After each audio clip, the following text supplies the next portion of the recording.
बहुत बढ़िया से शराबबंदी का कार्य चल रहा है। यही आएगा सर्वेक्षण। बड़ी खबर राजनीतिक महकमे से, अगर इनकी सरकार आई तो शराबबंदी हो जाएगी खत्म। चलिए आपको बताते हैं। बिहार में शराबबंदी कानून लागू है। राज्य के अंदर कहीं भी शराब पीना या इसे जुदा किसी भी तरह का कोई कारोबार करना गैर कानूनी माना गया है।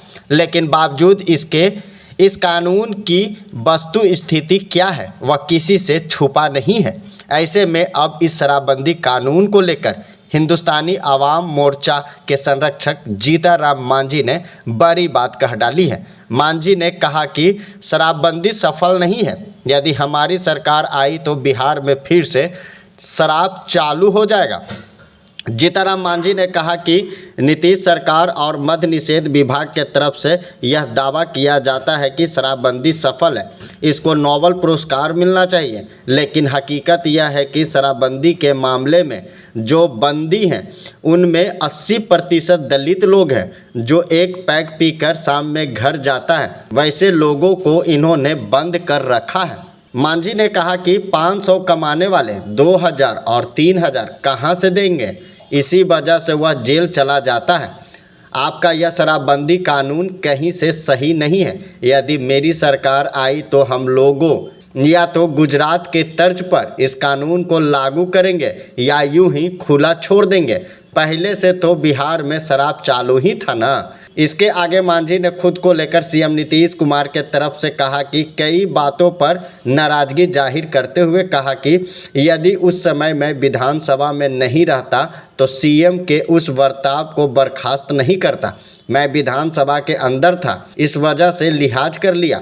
नीतीश कुमार की सोच शुरू से दलित के प्रति नकारात्मक रही है। हमें कहा कि आरक्षण है, इस बात को जानने के लिए आरक्षण आयुक्त का पद था, उसे भी नीतीश ने गायब कर दिया। यही तो नीतीश कुमार का दलित प्रेम है।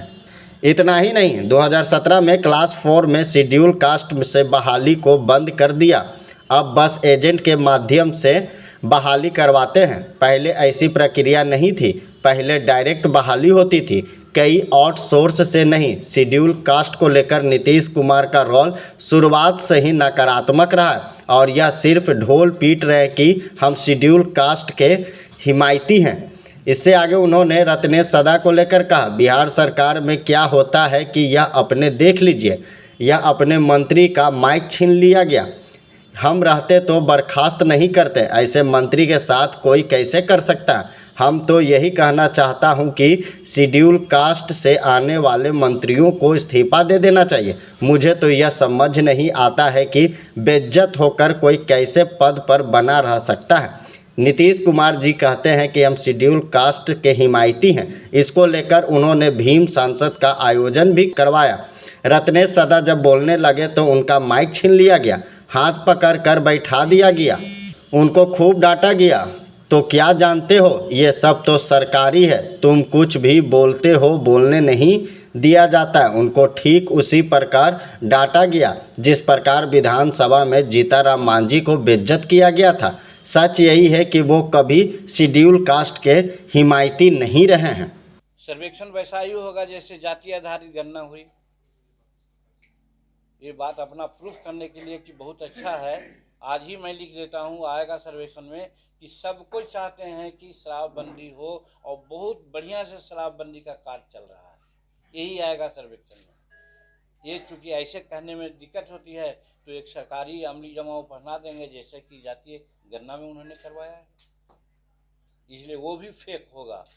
ये मैं अगर कराना है तो कोई बाहरी एजेंसी को बुलावे, बाहरी एजेंसी को बुला करके उसे सर्वे करावे। एक बात है कि जब झूठे ही बोल करके पॉपुलैरिटी लेना हो तो अगर कहेंगे कि दिल्ली की राजधानी को कर दीजिए पटना, इसके लिए हम चलेंगे समूचे बिहार में, हम ये काम करेंगे, है संभव? तो उसी प्रकार से जब नीति आयोग ने भी कह दिया, 14th फाइनेंस कमिश्नर ने भी कह दिया, रघुराज राम कमीशन ने भी कह दिया कि विशेष राज्य के दर्जा का कोई कंसेप्ट नहीं है, इसको नहीं देना चाहिए हेंस फॉर, तब फिर काहे कोई माथा दुनिया को बुर्बक बना रहे हैं। ये तो जनता को, हम लोग को बुर्बक बना जा रहे हैं। अब एक कह रहे हैं कि सेंटर को पैसा, सेंटर तो पैसा दे रही है, उसका उपयोगिता कर रहे हैं। उपयोगिता तो यही कर रहे हैं कि साहब नया म्यूजियम से पुराना म्यूजियम में अंडर पास बना रहे हैं 5,000 करोड़ का। क्या ज़रूरत है उसकी? और यहाँ बूढ़ा लोग मर रहा है इस जाड़ा में, उसको पेंशन मिलना चाहिए था 1,000, 1,200, 1,500 दूसरे जगह लोग दे रहा है, अभी दे रहे हैं 200, 400। ये काम करना चाहिए तो कर रहे हैं, अंडरग्राउंड पास बना रहे हैं।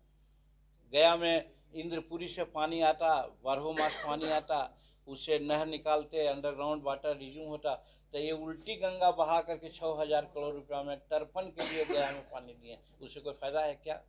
जाइए ना, वहाँ पर सड़ांध है, सांद निकलता है, लोग वहाँ नाक बंद करके लोग आते हैं। तो ये फिजूल खर्ची करते हैं। इनको भारत सरकार जो पैसा दी है उसका तो ये बेजा करवा रहे हैं, अपव्यय करा रहे हैं।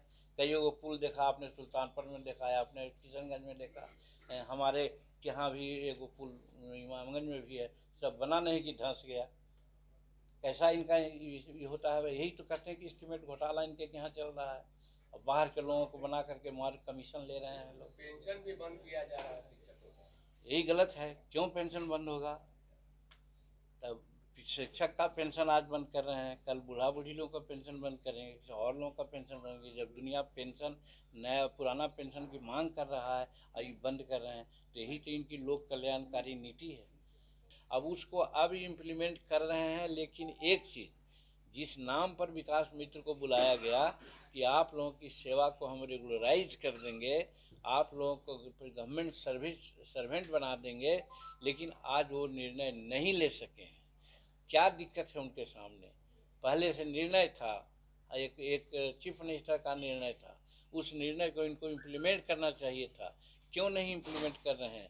और इसी बात को उनका मंत्री, जिसको बड़ा संतोष सुमन को हटाने के बाद बनाए थे बड़ा लालसा से, वो रत्नेश सदा को जब इस बात को याद दिलाया, तो आप लोगों ने देखा होगा कि साहब माइक छीन लिया गया अशोक चौधरी के द्वारा। और फिर उसके बाद जब बैठे रत्नेश सदा और भाषण देने लगे माननीय मुख्यमंत्री जी, तो कितना डांटे कि क्या तुम जानते हो, ये सब तो सरकारी है, क्यों ऐसा बोलते हो, तुमको बोलने नहीं आता है, इत्यादि यह बात कह करके रत्नेश सदा को उन्होंने हुड आउट किया था। जैसे जीतन मांझी को विधानसभा में यही बात पूछने पर कि 1971 से आरक्षण प्रमोशन में लागू है और अभी तक के 16% आरक्षण था पहले, तो अब तक पूरा होना चाहिए था, लेकिन आरक्षण मात्र 3.7% है। महोदय, इसको कब पूरा किया जाएगा, क्योंकि कब क्रियान्वित किया जाएगा? क्योंकि अंबेडकर साहब ने कहा था कि हर 10 वर्ष पर समीक्षा होनी चाहिए। आप 18 वर्ष, आपके बड़े भाई 15 वर्ष, 33 वर्ष राज आप लोगों ने किया। कम से कम 3 बार होना चाहिए था इसका समीक्षा आरक्षण का। कितना बार किए? इसी पर वो भड़क गया, बोलने लगे कि तुम नहीं जानते हो, तुमको हमने मुख्यमंत्री बनाया था, तुम